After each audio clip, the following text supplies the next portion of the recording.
You're on a path in the woods, and at the end of that path is a cabin. And in the basement of that cabin is a princess. You're here to slay her. If you don't, it will be the end of the world. I'm talking about the end of everything as we know it. No more birds, no more trees, and perhaps most problematically of all, no more people. You have to put an end to her. Don't linger on the specifics. You have a job to do here. Just get in there and do what needs to be done. We're all counting on you. Look, you're already on the path that leads to the cabin.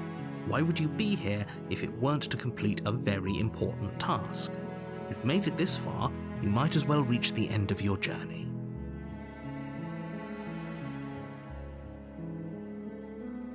Does it? Are you a monarchist? Is slaying a princess that much worse than slaying a fisherman or a miller or a seamstress?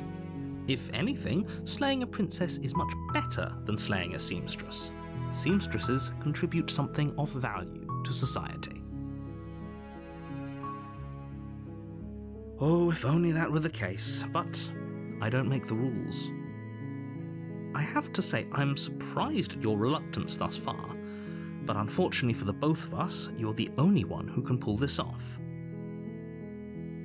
Like I said, I don't make the rules, no matter how much I wish I did.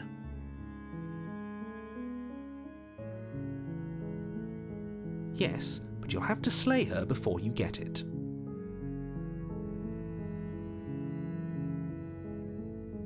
It's a secret, but I think you'll like it. It's a special reward, just for you. And whatever you think it might be, I can promise you it's going to be even better than your wildest imagination.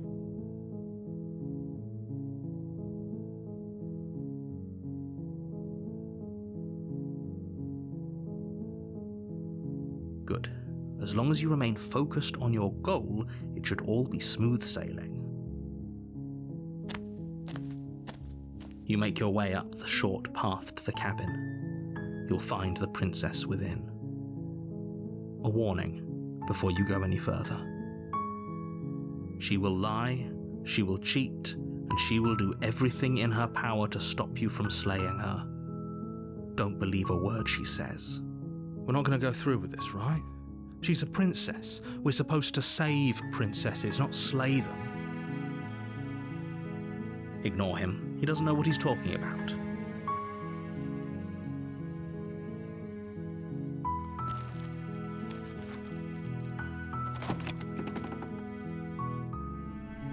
The interior of the cabin is almost entirely bare.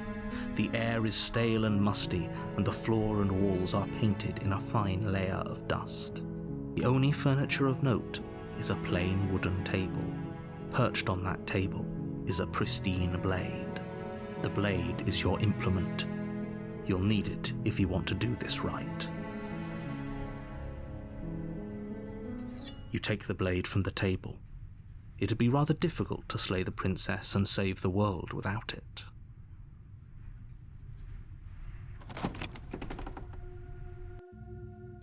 The door to the basement creaks open, revealing a staircase faintly illuminated by an unseen light in the room below. This is an oppressive place. The air feels heavy and damp, a hint of rot filtering from the ancient wood. If the princess really lives here, slaying her is probably doing her a favor. Her voice carries up the stairs. Who's there? She sounds dangerous. It's almost as if she's the one in charge down here. Don't let it fool you. It's all part of the manipulation.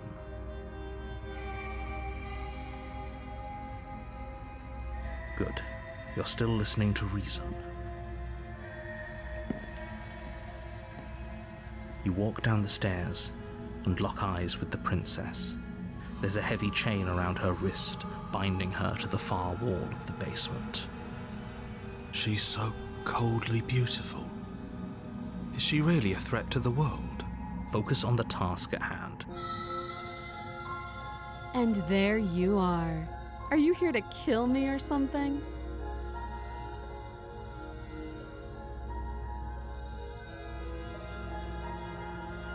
Then why did you bring a knife with you?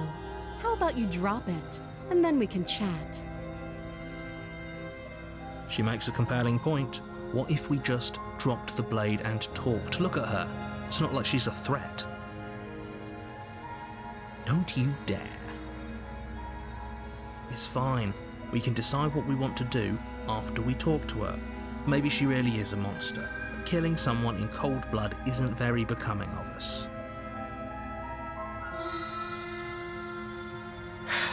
The blade tumbles out of your trembling hands and drops to the floor with an unceremonious clang.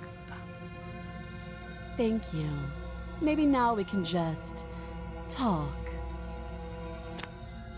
Against your better judgment, you step forward to speak with the princess face to face, unarmed. We'll be fine. I don't know what you're hoping to accomplish here, but I can assure you there's no reasoning with her. Just make sure you don't forget about the blade on the floor. You're going to need it. So here we are. What an awkward start to a relationship. I know. I just said that. Now why are you here to kill me?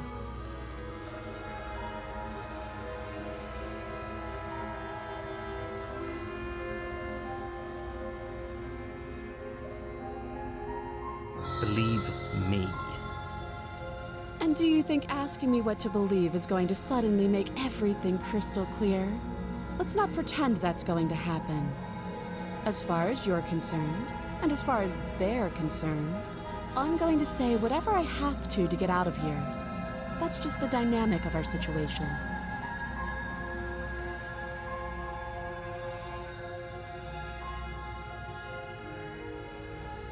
She hesitates before answering. You can address me as Your Royal Highness, or Her Majesty. Any honorific should do, really. Note the lack of detail. You can't trust her.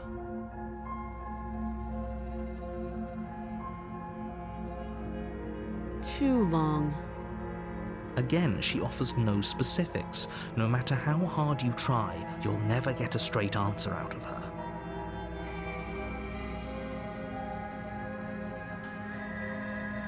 Do you?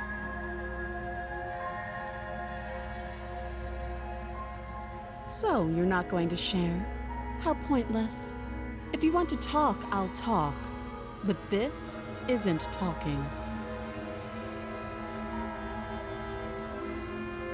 Oh, have you decided what to do with me? You know why you're here. Doubt, unfortunately, clouds your thoughts as you attempt to run her through.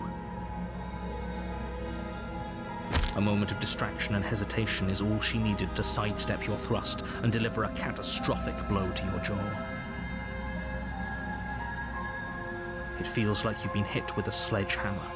You can feel bone grinding on bone where your jaw has been fractured. Holy shit, that hurts! Though she's unarmed, the shock of that first strike is enough to stagger you, putting you and the princess on somewhat equal footing. Your blade slashes through the air again and again, and her fists connect with your body as many times or more, each impact as heavy as that first bone-crushing hit. We can still turn this around. Are you serious?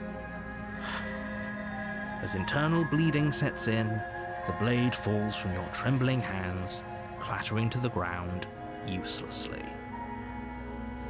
You lacked the will to finish the job, your bruised and broken body falling to its knees before her. The princess, exhausted, chest heaving with heavy breaths, tosses the blade away from you. This is the end, isn't it? Is this really the best you could do? Look at you. Completely broken. I'd be lying if I said I wasn't a little disappointed. She plants her foot on your chest and pushes you onto your back, the air leaving your lungs in a heavy puff. And then she brings her knee to your throat. She leans into it with the kind of weight you didn't think her slight frame could possibly possess, shattering your windpipe and leaving you starved for breath. It's too bad. I was looking forward to some company. Everything goes dark, and you die.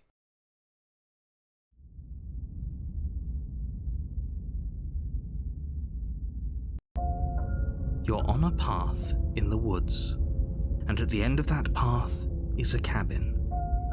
And in the basement of that cabin is a princess. You're here to slay her. If you don't, it will be the end of the world. A terrible sense of déjà vu. No, you don't have that. This is the first time either of us have been here. If he doesn't remember what happened, then maybe it's best to keep it that way. You know I can hear you, right? It's going to be a lot harder than you think to keep secrets from me. What does it matter what he knows? There's nothing we can do to stop her. She's just going to kill us again. She is not going to kill you unless you let her, but slaying the princess and saving the world is going to be much more difficult than it has to be if you spend the whole time second-guessing yourself.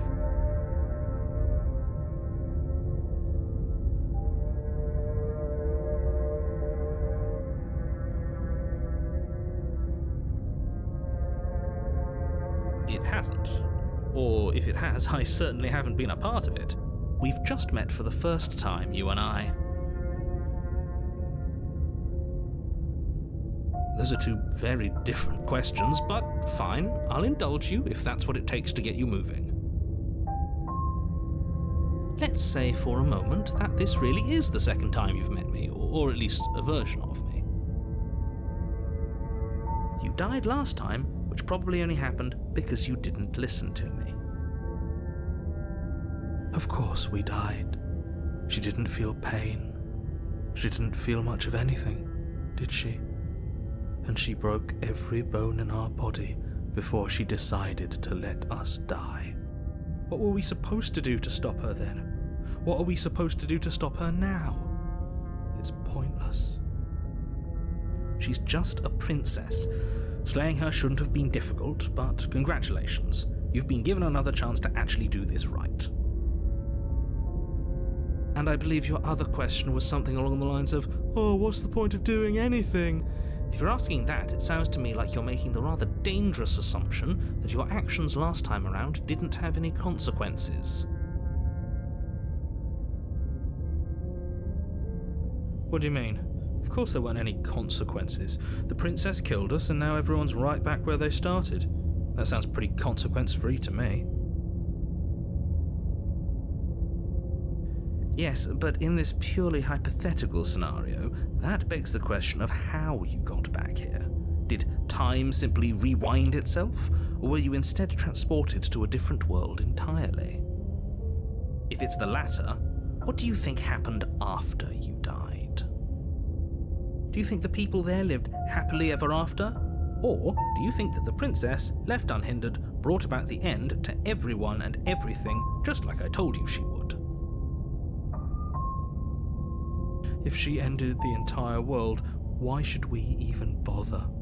We might as well just walk up to that cabin, break her chains and let her do whatever she wants. It's all the same in the end. Just because she's capable of ending the world doesn't mean you're not capable of slaying her. Both of those things can be true at the same time. So chin up. I believe in you.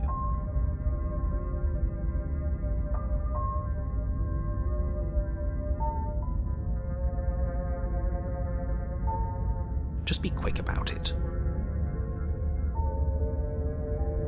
Like I said, if she killed you, it was probably because you didn't listen to me. Don't talk to her, don't trust her, just go in, do your job, and save the world.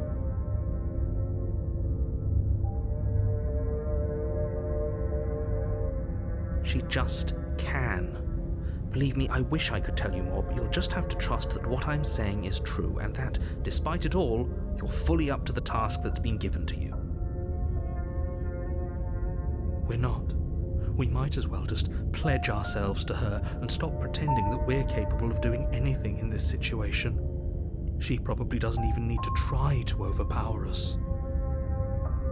Can we tone down the pessimism just a smidge? I'm not being a pessimist. I'm just being realistic. You're being annoying. Just ignore their bickering, and whatever you do, don't pledge yourself to her. I cannot stress enough how absolutely catastrophic that would be for everyone, yourself included.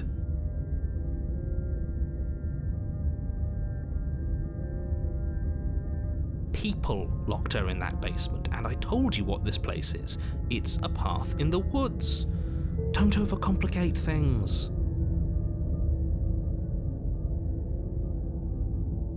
Look, I'm not supposed to say this, but it's because you're special. You're the only person capable of doing this. Call it a prophecy, if that helps, but it's just the way things are. Oh, I didn't know we were special. Of course you're special. Why else would you be here? Who cares if you think we're special? As far as I can tell, the only thing special about us is that we get to experience painfully dying all over again. I've told you everything you need to know. Going into more detail would just overcomplicate an otherwise very simple situation and make your job more difficult. The less you know about her, the better. Great. Now, if you don't mind, the whole world is waiting with bated breath for you to save it from ruin.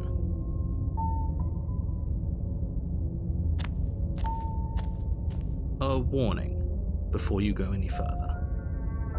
She will lie, she will cheat, and she will do everything in her power to stop you from slaying her. Don't believe a word she says. Lying? Cheating? Why would she even bother? She didn't need to do anything like that last time. She caught us off guard last time. We'll be fine.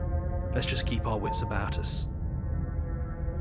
At least one of you still has a shred of sense. Just make sure you listen to him and not that whiner.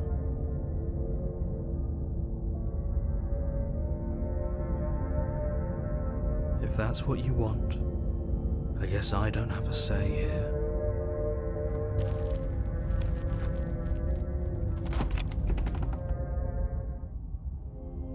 The interior of the cabin is larger and more grandiose than its humble exterior would suggest.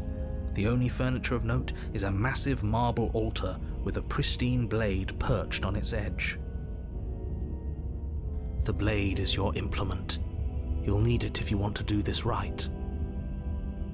Why do we feel so small? We don't feel small. We are small. That's because there isn't a mirror. There's the altar, the blade sitting on the altar, and the door to the basement. There's nothing else in here. There's definitely a mirror. There isn't. Who cares if there's a mirror? We're all going to die anyway, and I'm sure that if we looked in there, we'd just see something sad and miserable looking back at us. We don't need any reminders of what we are. It would only make things worse. For the last time, you're not going to die unless you let it happen.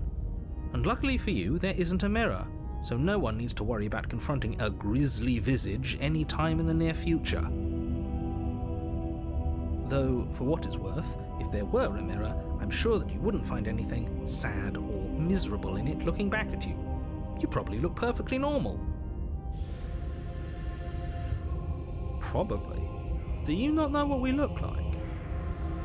He knows. He just doesn't have the heart to tell us.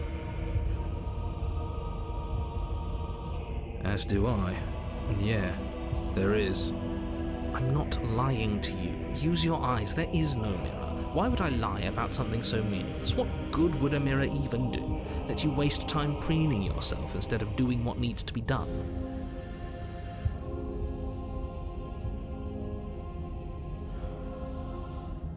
Maybe that's because you haven't actually been here. I hope this means you'll finally drop that ridiculous past life nonsense. You haven't died, and you certainly haven't been killed by the princess.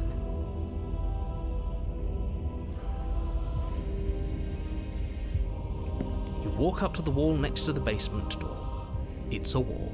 There isn't much to see here. This really isn't funny.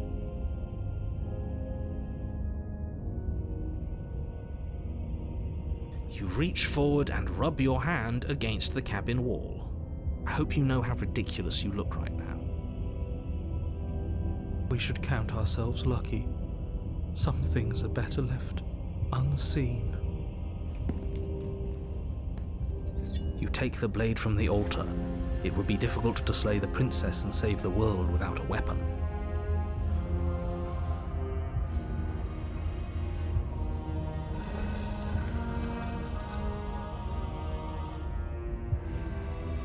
The door to the basement creaks open, revealing a spiral staircase, its steps almost as deep as you are tall.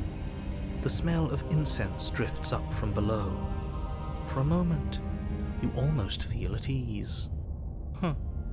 This is actually kind of nice. It's still a stone basement. If the princess lives here, slaying her is probably doing her a favor. Her booming voice rolls up the stairs. Is that a guest I hear? Don't linger on the stairs. Come down and witness me. You weren't kidding when you said it was booming. She wasn't like this last time. We need to get down there. She wants us to see her. We need to see her. Should we be worried about your sudden change in attitude? Just a few minutes ago you were going on about how pointless everything was. Now you want to go down there. It doesn't matter what that little voice says. He's not the one making the decisions. Though if his ramblings get you to the princess, they get you to the princess.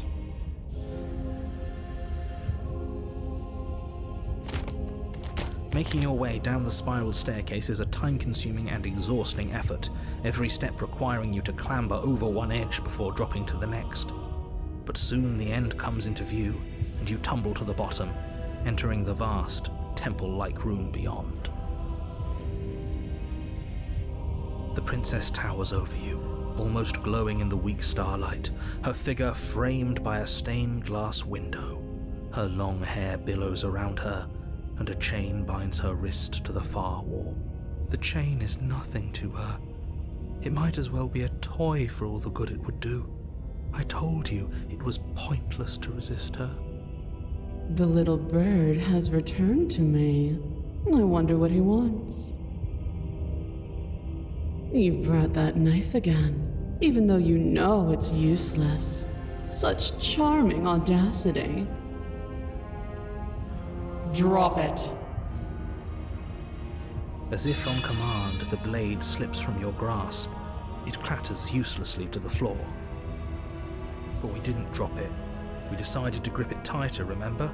Are you really just going to let that happen to us? I have a duty to report facts as facts, and the fact is that you dropped the blade. Of course we dropped it. She's so much more than us. You wouldn't understand what it feels like to be in her presence. Oh, I understand what's going on, and you'd better snap yourself out of it. Kneel. Oh, are you still trying to defy me? I said kneel. Your legs buckle, and your knees hit the floor. That's my good little bird. Now, why don't we talk?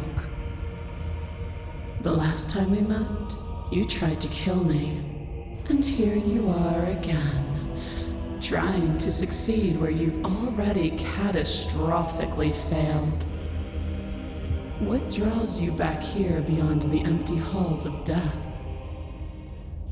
Speak. The last time we met, I suppose that lends credence to our conversation in the woods. Still, whatever you do, don't tell her why you're here. It's best not to give her any ideas. You weak-willed buffoon. Is that so? The princess closes her eyes in contemplation. Something about that thought wraps itself around my heart. It feels like a fundamental truth to my being that I'd somehow forgotten. The collapse of the old is a necessary prelude to the birth of the new, and the world as it is now is overdue for alterations. It's time for me to seize my destiny, and you, little bird, will help me seize it. She's inevitable. There's nothing else for us to do but help her. Maybe she'll be nice to us.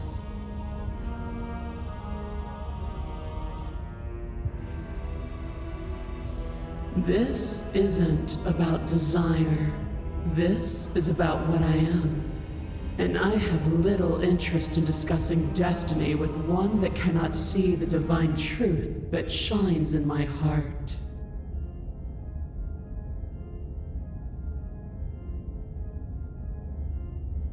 Know the limits of your privilege, little bird.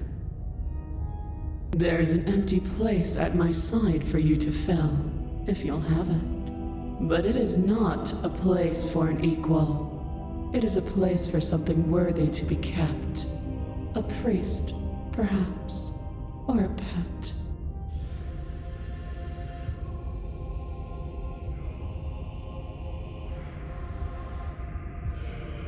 All you have to do is break these chains and set me free. Don't be rude. Of course she can. It's not rude to question someone who's apparently trying to end the world. That's exactly why it's rude. We should know our place. I can, easily. But that isn't what I want to do. The story of a terrible and bountiful god unbounded of her own will is no story at all. It's not worthy of everything I am, or everything I'm bound to become. It isn't even worthy of what I was. The destruction in Genesis that's to follow in my wake is deserving of a song that can echo for eternity. The song of you, being so struck by my glory, so overwhelmed by what I am, that you feel you must deliver me into the world. And from your act of utter devotion and submission springs a new dawn, a better dawn. Submit now, submit later. It makes no difference. Because in the end, no matter how vainly you struggle against me, my will triumphs over yours. I say, perhaps you need another lesson in submitting to your betters.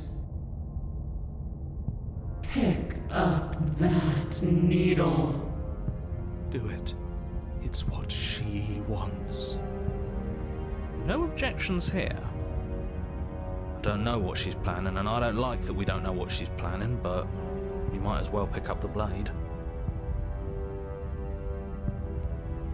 As your eye falls on the blade, you feel a weight. Some divine hand that sits unperceived by your senses, but that manages to push you towards its desires like an unseen puppeteer.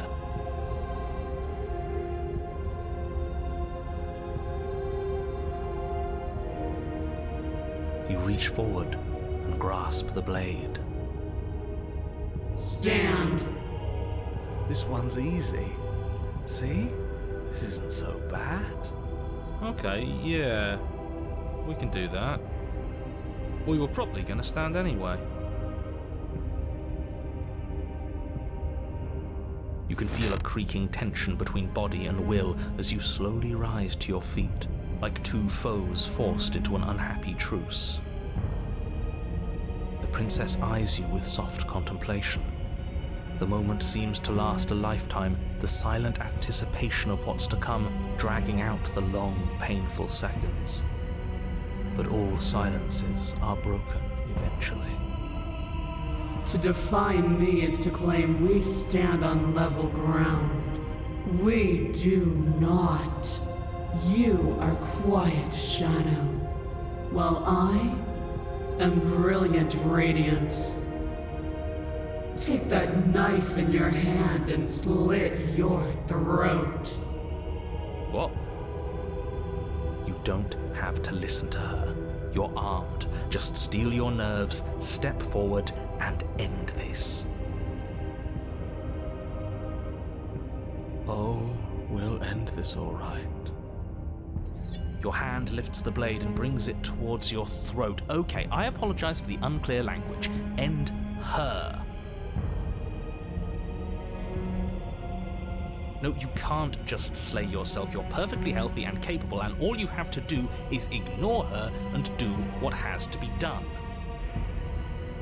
The blade and the hand that wields it remain firmly locked in place until you change your mind and decide to do literally anything else. Look at you quaking against my will. An ant defying a god. It's pointless to resist. In the end, everything submits to oblivion. But you're not the one resisting me, are you? There's something else in there. Is that a person? No, it used to be a person. It's something different now. An echo. Is she talking about you? That's impossible. She's not supposed to be able to interact with me. You're a small one, aren't you? A shriveling little worm stretched beyond its limits, trying to control things that it can't understand. No. What are you talking about? I don't care what you are. You're mine.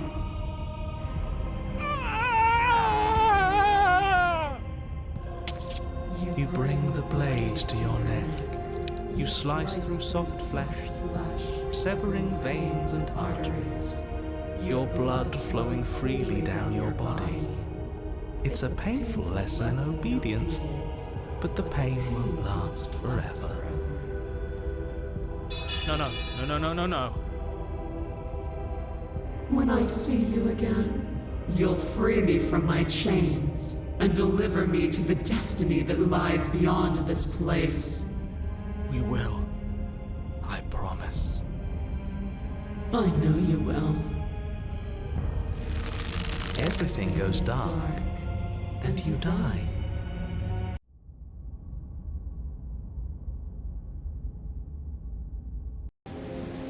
You're on a path in the woods, and at the end of that path... Oh, let me guess. At the end of that path is a cabin. Excuse me? This is the third time we've been here, and this is hardly a path in the woods. It's all big and weird. Another witness to her radiance. Her hour is soon upon us. I'm here to keep him in check. I'm sick of prying fingers digging around in our head, and he's making it all too easy for them to get in. This is bad. Oh, is it now? I hadn't noticed. Do you need a primer, Mr. Amnesiac? No, I'm quite all right, but if all of you would take a moment to settle down, there's something important I'd like to get across to you before it's too late. Is it about the princess? We already know all about the princess. Not to be trusted, that one.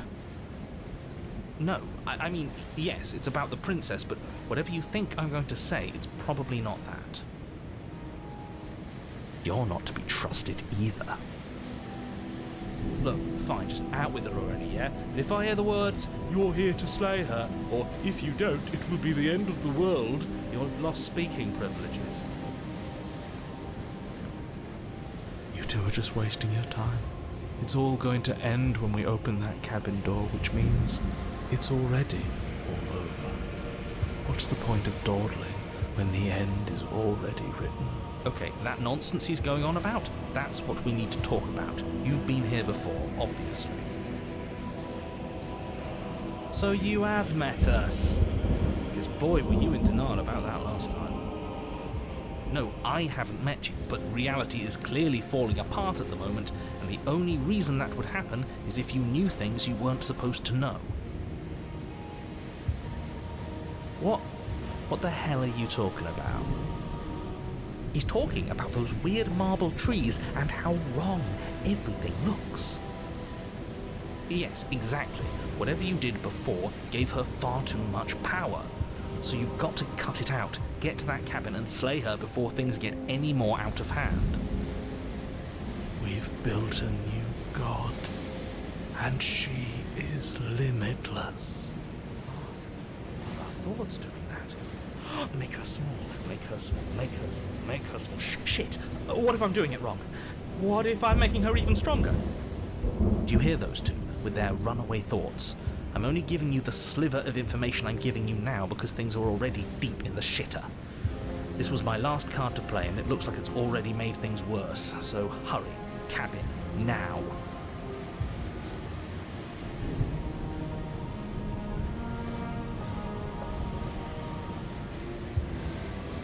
As you finish your inane question, the ground quakes beneath your feet. You feel an unyielding force pulling at you and your surroundings. The trees start to sway and then crumble, breaking apart as everything is drawn towards the cabin.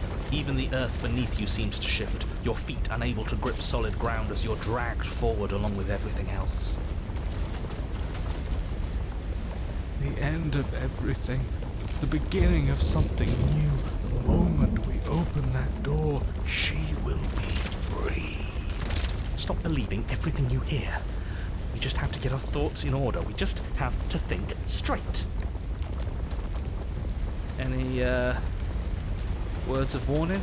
You already know everything you need to know. As you step forward, the cabin explodes. You're flung backwards, violently slamming into a tree as debris rains down around you.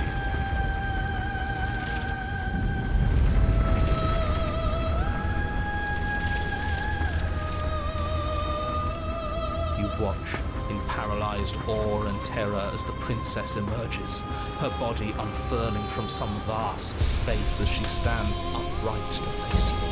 The world bows to her. The ruined landscape shifts, trees and stone and the ground itself succumbing to her gravity, orbiting her like a great black hole. Finally, the little bird has set me free. This is always how it was going to end, and this is always how it was going to begin. There's a loud thunk from the tree behind you as something embeds in its shattered bark. Your pristine blade. It's now or never.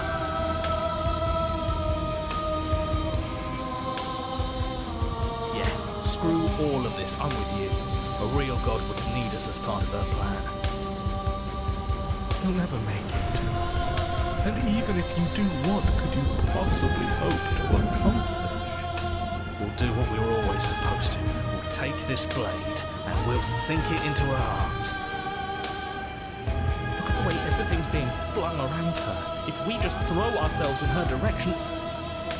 I don't know. Maybe it'll work. Maybe none of this is real. We can do whatever we want to do. With a forceful tug, you yank the blade out from the tree.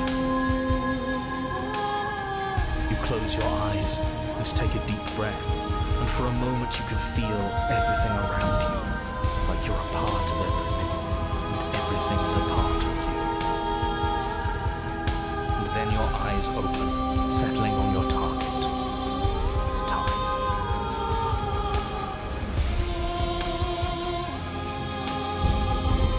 Yourself towards the princess. You can feel her gravity envelop you, carrying you from the ground into the violent swirl of her orbit. Even now you defy me. Do it then. Show me what you think it takes to end what's destined to end everything. Yeah, do it. Show her. Why do I feel so cold?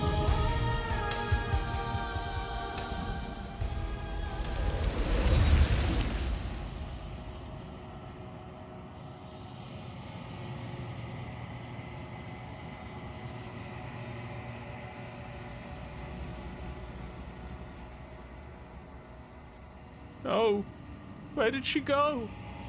She's gone. Is this the end of the world? Did she end herself? And there's that mirror again. Why is it here? Why now? You're right. She's gone. It's just us and that awful thing. I should feel better with her gone. But I don't. I feel anxious. Does anyone else feel anxious? He is. Does that mean the world ended? Yeah. No voice needling us anymore. Feels good, but I also feel itchy. Cold. Figures the world would end and leave us with all this nothing.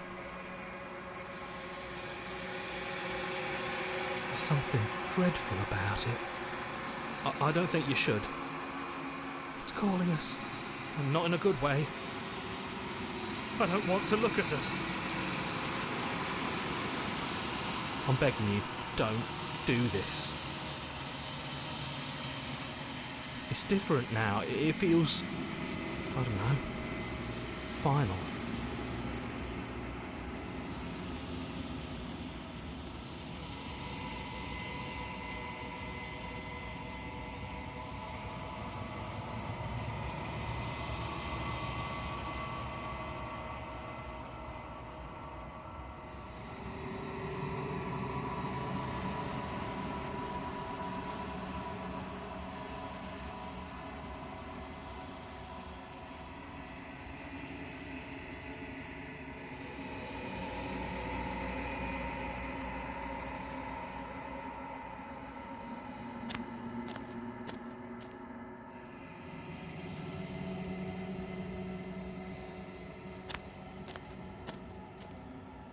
Something finds me in the long quiet and brings me the gift of a fragile vessel.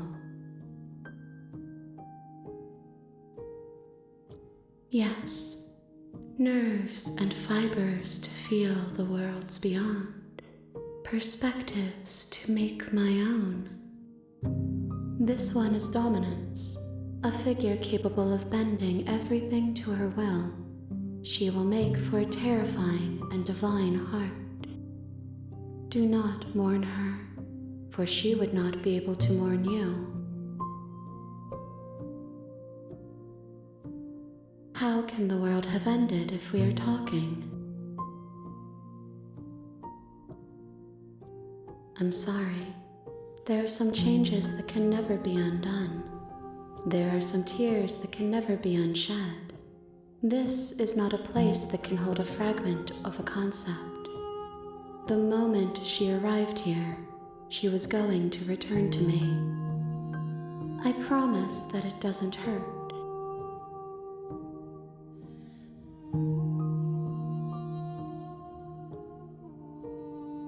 She is part of me, and part of me is her. You speak in circles. Does it matter where one thing begins and another ends? I am solitary lights in an empty city. What are you? Thoughts without connections. A dim and nascent network. I wish to be more.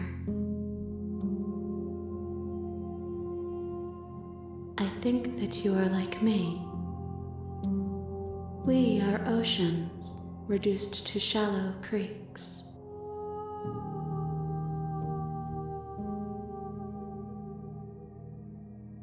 I have only just now stirred to consciousness. I could not have trapped you here, and I too yearn to be free. You are familiar, but you are not me. I feel sadness, longing, hope as I witness you.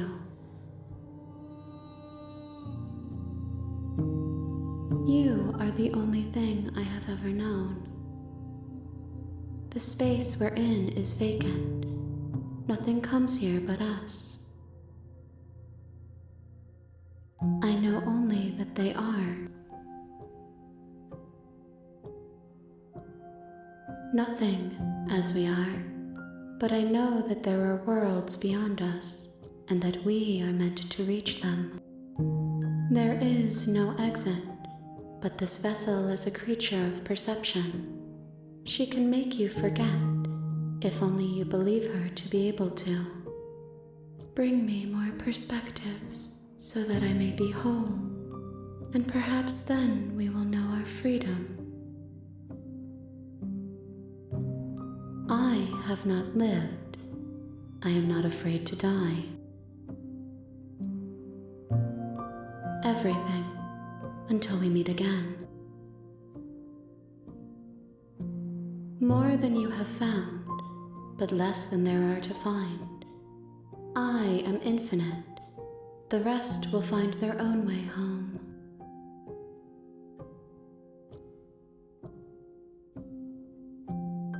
You ask of things that cannot be done. To destroy is merely to reshape, to remold.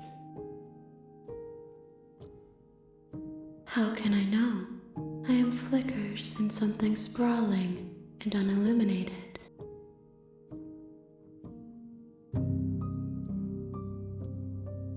She asks that I tell you to remember her. You won't.